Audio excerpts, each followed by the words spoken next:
Breaking news ఏపీలో కూటమి ప్రభుత్వంపై ఏపీ ప్రభుత్వ ఉద్యోగ సంఘాల ఫెడరేషన్ అధ్యక్షుడు వెంకట్రామిరెడ్డి ఫైర్ అయ్యారు. ఎన్నికల ముందు ఇచ్చిన అనేక హామీలను అమలు చేయడం లేదని మండిపడ్డారు. సీఎం చంద్రబాబు గాని ఉప ముఖ్యమంత్రి పవన్ కళ్యాణ్ గాని హామీలను అమలు చేసేలా కనిపించడం లేదని అసంతృప్తి వ్యక్తం చేశారు.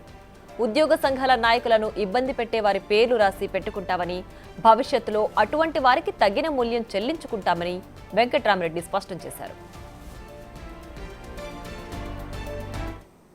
మేము మీటింగ్లో మా ఉద్యోగులకు భరోసా కల్పించడానికి వాళ్ళని కాన్ఫిడెన్స్ కల్పించడానికి మేము మీటింగ్లో మాట్లాడుకుంటాం. నా మీటింగ్లో మాట్లాడుకున్న ప్రతిదీ వచ్చి మీడియా ముందు మాట్లాడలేం కదా.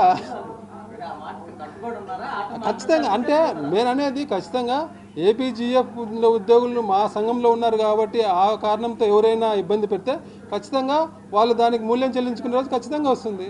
దాంట్లో ఏం డౌట్ లేదు. ప్రతి ఒక్కరిని అది ఇప్పుడు చెప్తున్నా, మా అసోసియేషన్లో ఉండే వాళ్ళందరికీ చెప్తున్నాం, మిమ్మల్ని ఇబ్బంది పెట్టే నాయకులందరి పేర్లు రాసుకోండి. వాళ్ళందరికీ